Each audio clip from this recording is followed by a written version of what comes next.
Y en la tarde de fin de semana le damos la bienvenida ahora a Said Dr. Umar Al-Quadri, del Consejo Musulmán de Paz e Integración, quien nos acompaña desde Reino Unido. Una buena noche. Gracias por estar con nosotros. Muchas gracias por invitarme. Doctor, se conoce que una de las personas identificadas como terrorista en estos atentados en París se congregaba precisamente en una mezquita de Lucé en Francia. La imagen que tiene Occidente sobre los islamistas se centra precisamente en estos hechos de violencia cometidos en nombre de la religión. Para que la audiencia entienda, ¿ustedes cómo definen a estas personas? Porque ellos se dicen pertenecer precisamente al Islam. Es una pregunta muy significativa e importante. Primero que todo, tenemos que distinguir entre la mayoría de los musulmanes y una muy pequeña minoría.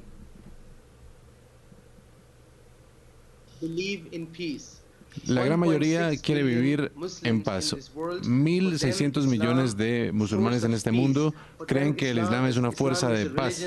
El Islam es una religión que les enseña la compasión, el perdón, que les enseña paz en la sociedad. Sin embargo, la religión siempre a través de la historia ha sido víctima de secuestro, víctima de mala interpretación. Cuando vemos la religión cristiana, por ejemplo, también encontramos personas que dicen ser cristianos y que han cometido atrocidades en nombre de Cristo. Lo mismo vemos en el budismo, en el judaísmo y también, por supuesto, en el islam. En estos días, que es algo que por supuesto genera titulares. Es gente que malinterpreta la religión y tiene una versión distorsionada de la fe, pero la religión como tal, ya sea el Islam, ya sea el judaísmo o el cristianismo, no enseña la guerra, no enseña la injusticia. De hecho, enseña a ser bueno con tu vecino, enseña a ser noble y a cuidar la creación de Dios. Así que la mayoría de musulmanes son personas llenas de paz. Fíjese, ayer una de las personas que vive cerca a un lugar donde murieron 18 individuos afirmaba que muchos de los franceses son musulmanes y que todos estaban orando precisamente por París, que entre ellos no hay discriminación por el tema de la religión. Otra historia es la de un mesero en el bar Le Carillon que protegió a las mujeres que estaban en el lugar al momento del ataque. Pero la sociedad ya está hablando en contra de los refugiados por su religión. Le pregunto, ¿se puede diferenciar entre unos y otros dentro de esta misma creencia? Primero que todo, tenemos que comprender que la gente que ha sido asesinada, la gran mayoría que ha sido asesinada por ISIS son musulmanes. Ellos han matado a más de 20.000 musulmanes y una noche antes del ataque en París hubo un ataque en Beirut y más de 50 personas murieron. Así que hay muchos ataques contra musulmanes, así como contra no musulmanes. Estos refugiados, los refugiados en particular, la mayoría de ellos, de hecho, están huyendo de la violencia de ISIS. Son refugiados genuinos, son personas de paz, les gustaría tener paz en sus vidas. Pero absolutamente, por supuesto, existe una posibilidad que entre estos refugiados genuinos, algunos extremistas o radicales puedan también llegar. Pero no deberíamos asumir que todos los refugiados van a ser un problema. De hecho, millones de personas están tratando de huir de una guerra que ha sido creada por algunas personas en este mundo y hay que tomar la responsabilidad, hay que ayudar. Nosotros en Europa sabemos que somos una sociedad que apoya los derechos de los humanos y creemos en la equidad y por eso también tenemos que expresar, y quisiera felicitar al gobierno de Alemania y de Suecia y otros gobiernos en Europa que han tomado los pasos necesarios, que han ayudado a los refugiados, pero por supuesto tenemos que tener procesos más adecuados para asegurar que los refugiados que lleguen lo hagan de manera correcta. Pero no deberíamos tener ningún tipo de sentimiento negativo, ningún tipo de odio hacia los refugiados, porque son personas que están huyendo de la violencia. Ahora, señor Al-Quadri, explíquele a nuestra audiencia qué es legitimar la yihad islámica, porque muchas veces se asocia a una guerra religiosa que sirve de pretexto a los terroristas para cometer crímenes a nombre de Mahoma.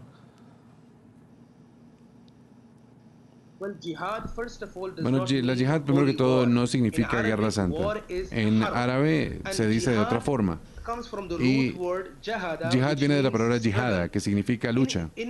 Así que en el Islam, la yihad es cualquier lucha noble. Si un político está sirviendo a la gente de su país, él es un mujahidín, él está haciendo el bien. Si un profesor le está enseñando a sus alumnos y está aumentando su conocimiento, es una yihad. Si alguien le da dinero a los huérfanos o a los pobres o les da comida para ayudarlos, también es una yihad. Así que la yihad no es lo que dicen estos extremistas que es. Pero al mismo tiempo existe una yihad que también es defenderse. Esta se llama la guerra justa. Así que la yihad también se trata de defenderte cuando están a punto de matarte. Pero incluso en la guerra defensiva hay reglas muy estrictas. No puedes, por ejemplo, matar o dañar a cualquiera que no sea un combatiente. No puedes matar o dañar a los niños o a los inocentes. No puedes demolir iglesias. No puedes dañar los árboles y las plantas. Hay regulaciones muy estrictas. La extrema derecha, señor Al-Qadri, en Europa ha dicho que es necesario elevar las medidas de seguridad para evitar la inmigración de personas desde Medio Oriente a sus territorios. Usted que trabaja en un centro precisamente de paz e integración, ¿cree que esta es la salida o qué se debería hacer para solucionar esta situación?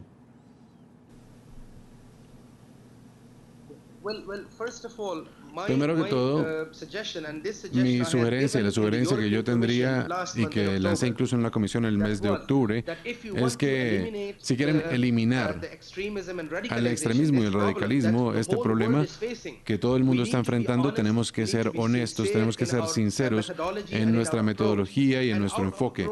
Y nuestro enfoque tiene que ser colectivo. Este es un fenómeno, la radicalización y el terrorismo, que no solo tiene un aspecto religioso o ideológico. También, tiene muchos aspectos. Hay otros factores que están en juego y que tienen un efecto muy importante a la hora de radicalizar a una persona. Son aspectos socioeconómicos, son políticos. Así que tenemos que enfrentarnos a todos estos factores al mismo tiempo. Yo sugiero que tenemos que reunirnos, los líderes religiosos así como los líderes políticos, todos deberíamos reunirnos y discutir en un debate cómo podemos asegurar que de una parte tengamos el problema del extremismo, que está en forma de la radicalización y en la forma de estas personas que quieren dividirnos y que quieren imponernos su supuesto Islam. Tengo una pregunta más. ¿Hay alguna manera para desarmar a los extremistas desde lo espiritual? Porque para combatir a ISIS, la coalición internacional está afinando sus armas precisamente para ampliar su presupuesto con el fin de dar de baja a los agresores con más guerra, con más conflicto.